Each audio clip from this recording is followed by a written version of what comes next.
عبداللہ صاحب میری سمجھ میں ایک بات نہیں آ رہی ہے کہ جب مودی سرکار کے زیر اثر جو بھارتی عدلیہ ہے اسے اس انتہا پسندانہ عمل کے حق ہی میں فیصلہ دینا تھا تو آرٹیکل 370 کا جو مسئلہ ہے وہ 4-4.5 سال تک لٹکائے کیوں رکھا؟ دنیا کو پاگل بنایا جا رہا تھا، آنکھوں میں دھول جھونکنے کے لیے کیا جا رہا تھا سب کچھ۔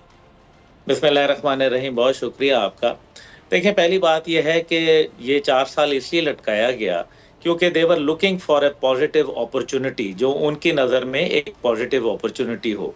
اس سے پہلے آپ کو یاد ہوگا کہ نریندر مودی کا دورہ اسرائیل ہوا تھا اور اس کے بعد آ کے اس نے غزہ کی طرز کے اوپر باقاعدہ جو آبادیاتی نقشہ تھا، ڈیموگرافی، وہ چینج کرنا شروع کر دیا تھا اور لوگوں کو لا لا کے بسانا شروع کر دیا تھا۔ پھر 5 اگست 2019 کو اس نے اینیکس کر دیا، جو کہ باقی ساری چیزوں کی وائلیشن کو تو چھوڑ ہی دیں، اصل وائلیشن اس نے یونائٹڈ نیشن کے چارٹر کی ہے، یونائٹڈ نیشن کے قوانین کی ہے، جس کا ابھی ذکر فرما رہے تھے بریگیڈ صاحب۔ تو یہ تھا نا، نہرو 2 دفعہ گیا تھا اور یونائٹڈ نیشن میں اور حق خود ارادیت دینے کی بات کی تھی،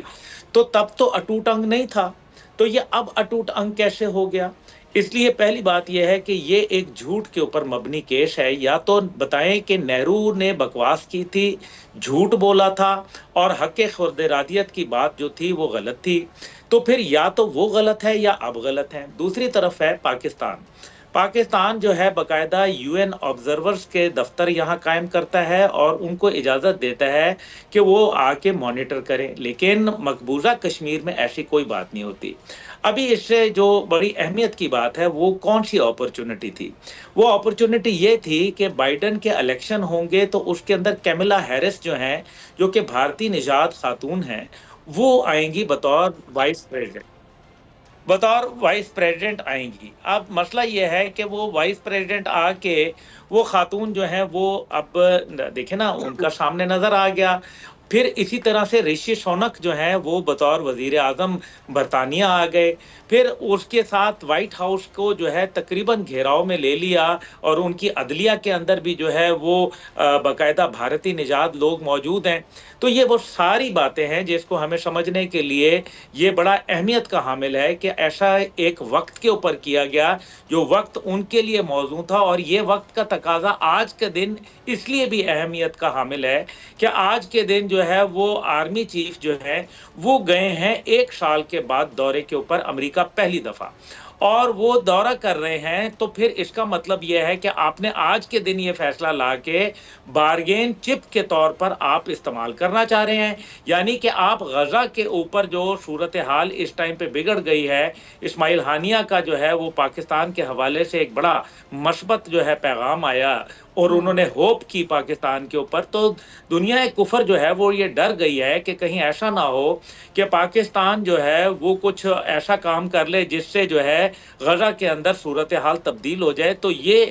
اس بنیاد کے اوپر آج کے دن یہ چوز کیا گیا تاکہ جو ایجنڈے کے اوپر بات چیت ہے وہ کہیں پس پشت پہ چلی جائے اور جو ایجنڈے پہ نہیں ہے وہ سامنے آ جائے۔ ہم نے یہ دیکھا کہ 2019 کے بعد سے لے کے باقاعدہ ایک سوچے سمجھے منصوبے کے تحت جو ہے وہ کشمیر کو لاک ڈاؤن کر دیا گیا اور اس کے اوپر دنیا نہیں بولی۔ OIC کا یہ عالم تھا کہ OIC کا اجلاس ہوتا ہے تو اس کے اندر آپ جو ہے سشما سوراج کو بلا لیتے ہیں، جو بھارتی وزیر خارجہ تھی اس وقت کی، اور وہ ایک ایول خاتون تھی، اور نتیجہ یہ نکلتا ہے کہ وہ OIC کا کوئی کردار نہیں رہتا،